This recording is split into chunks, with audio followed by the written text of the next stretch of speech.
Mortal Kombat, one of the most popular video game, let alone fighting game franchises of all time, with 3 live-action adaptations with the 4th coming out on the 8th of May. We're talking about the 3rd one. To be completely honest, I didn't love this movie when it came out, and upon rewatching it, it's actually worse than I thought, but you'll find out why soon enough. Also, I'm gonna assume if you're watching this, then you already know about some of the characters and general story of Mortal Kombat, but I'll try my best to explain any lore if it's necessary. So, without further ado, let's begin. We open with Hanzo Hasashi, aka Scorpion, and his family being killed by Bi-Han, aka Sub-Zero, and the rest of the Lin Kuei, leaving behind their baby in the aftermath until Raiden shows up and rescues the child. This does become relevant later, but for right now, we'll just leave it.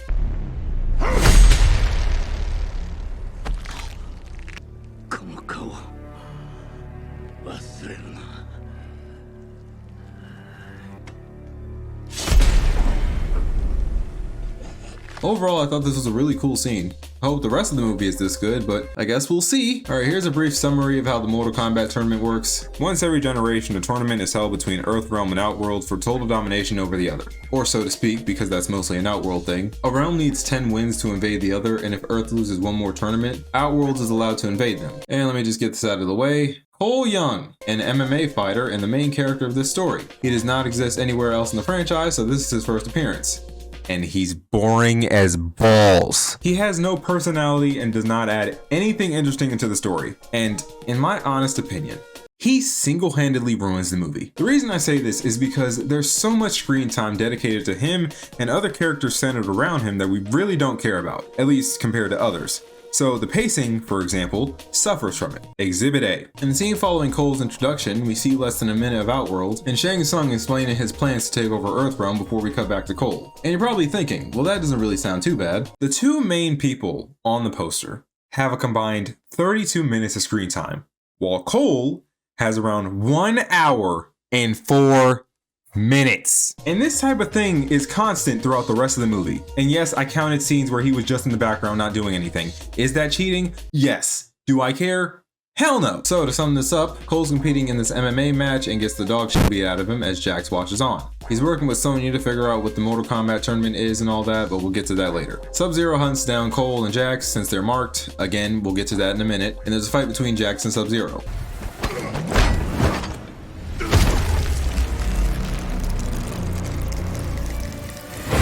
This is another cool scene, but in the process, Jax gets his arms frozen and shattered. So I'd like to compare this to another instance of Jax getting his arms ripped off. Can we roll the footage from MK9, please? Thank you.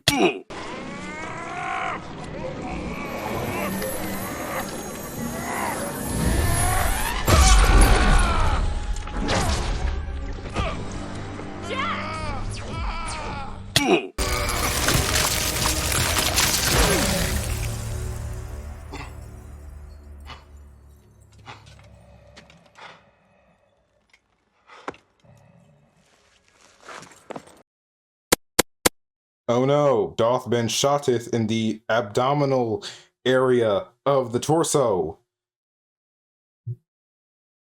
Fuck it.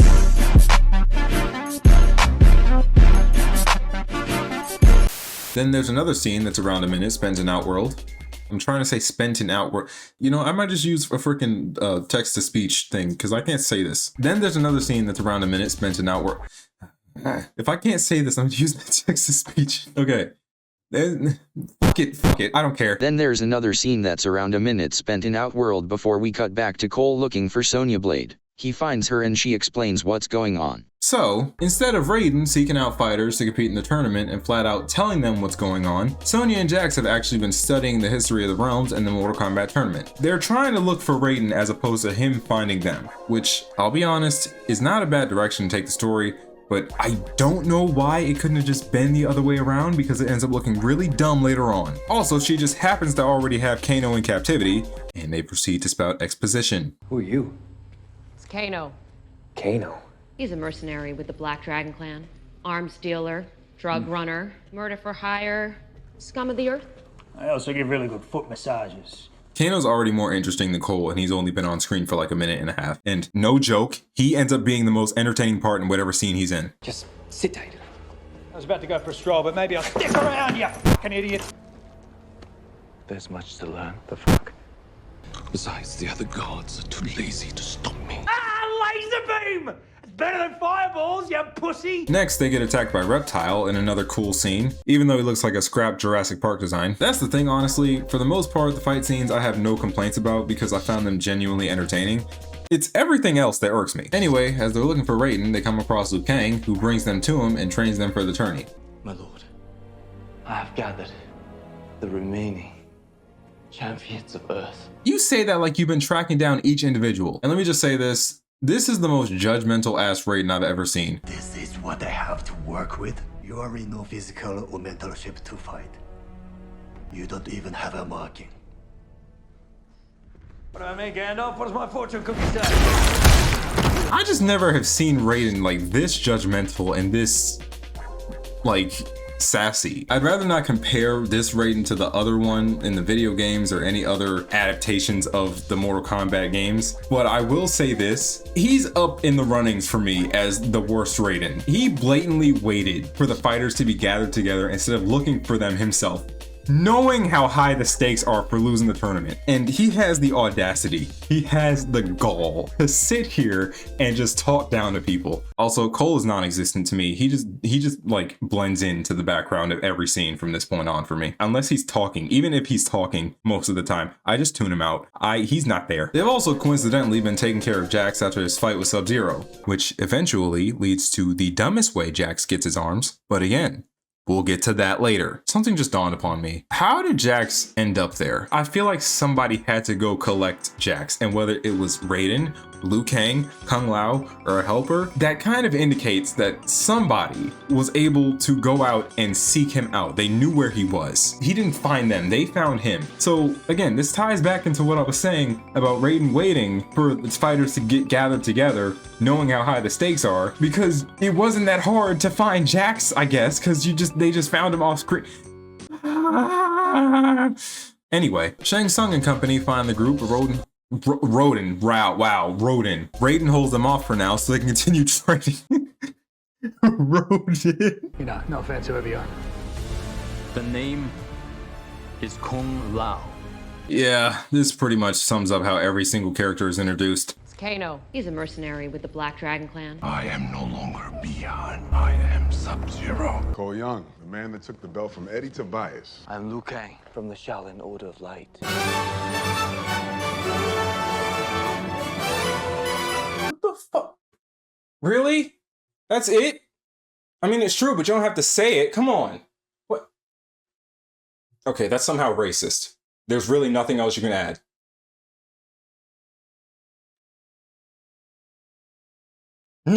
Your inner power comes from your arcana, a gift from the marking of the dragon. Oh, and this arcana bullshit. Okay, so apparently each fighter is gifted by this little dragon marking, meaning they're chosen to compete, and it allows them to possess a hidden power. Now they're training to unlock their arcana so they can win the tourney. That's how this whole thing works apparently now. I don't know why they did this, but it's really stupid. And it turns out if you end up killing someone with the marking, you end up taking it and unlocking a hidden power for yourself. You have a marking. Actually, that's kind of a funny story. You want to tell him? I was tracking another champion. I was lucky enough to find Kano here instead. Right after he slit the guy's throat. You were never chosen. Fate has better standards than you. It couldn't just be, you have this power that could be highly valuable to us, or you're extremely good at martial arts. These make you key players in this tournament and our victory over the other realm. Nope. It's, you got this cosplay looking ass tattoo stamped on your forehead, so let's unlock your laser beam eyes. Let's make your small, dainty cyber arms bigger. What the f is all this? What is this? Why am I the only champion that had the marking since I was born? Your marking comes from your lineage, Cole. You're a descendant of one of the greatest ninjas to ever walk the earth. Hanzo Hasashi. I don't really have an issue with Cole being related to Scorpion, I guess, but this is what I meant by Cole ruining the pace. 15 seconds of exposition, skimming over him becoming Scorpion, and then we move on. They did the same thing with Sub-Zero 2 in the first Outworld scene. They're on the cover of the movie. Scratch that.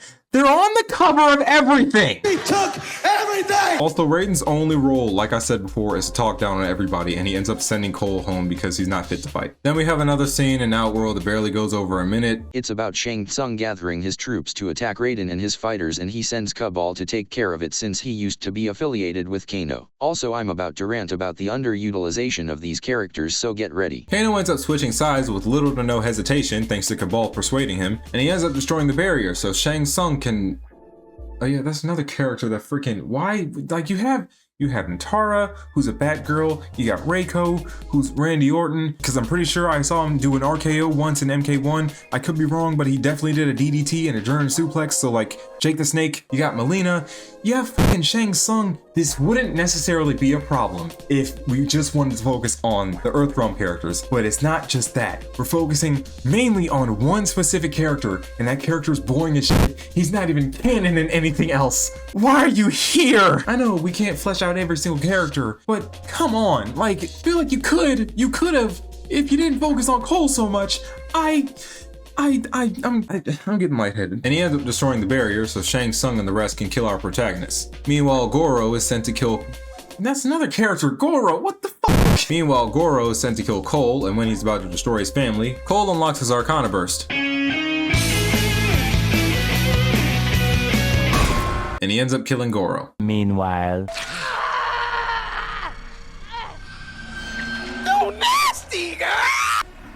This is not the blood of the chosen one. Your death has no worth.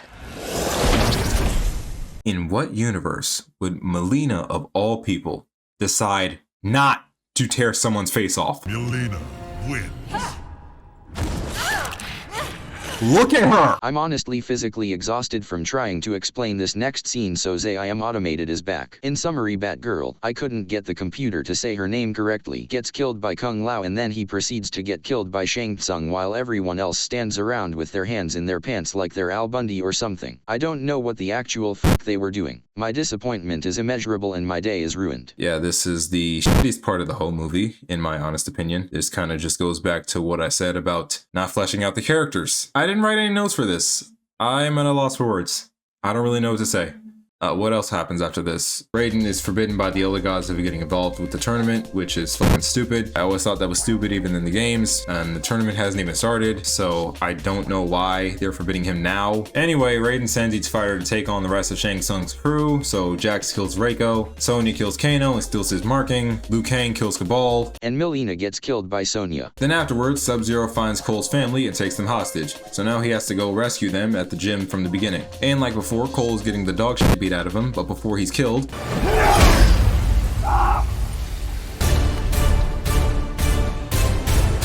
Get over here! Where was this at the whole time? This is amazing! Scorpion ends up killing Sub-Zero and the day is saved. And after, Shang Tsung threatens that he'll be back with an army next time and teases revenant versions of the Outworld fighters before leaving. Raiden says he's putting together a new list of fighters that they need to find, and Johnny Cage. Yeah, this was worse than I thought. Is it the worst Mortal Kombat movie? Not by a long shot. I'll be honest. We've had worse. But could it have been better? Yes. Like I said before, I know that you can't really dedicate as much time to each individual character, because there's a lot of Mortal Kombat characters, but there was so much time dedicated to one person, and the one person isn't even canon in the rest of the movies, or even the games. Of all people, why did you make a new character to focus on when you have an entire cast of characters? Even then, it's like, with all the characters, you killed off half the cast. Other elements like the effects were good, and the fighting I didn't really have a problem with. Like the fight scenes were really good, honestly. Those were entertaining. Even the ones involving Cole, I won't lie. That's the only time I thought it was acceptable, except for the last one. He was just in the way, in my opinion. That's pretty much like my gripes with the movie, is that we didn't have much time to flesh out or even focus on any other character, because it was just focused on this one guy. And even the main characters who were on the cover, non-existent in the movie, like except for Sub-Zero, but even then it's just kind of still the Cole show. It's like, fuck you. Move out of the way. But hopefully Mortal Kombat 2 is an improvement on this and picks up where the movie kind of fell short. I'm cautiously optimistic. Johnny Cage seems to be the main protagonist this time, so that's good. And we're getting other characters like Katana, Baraka, Shao Kahn. We'll just see how they deliver on that, but hopefully it's good. I don't know yet, so who knows? Yeah, that's all I gotta say. Thanks for watching, really appreciate it. And yeah, see you in the next one. Goodbye.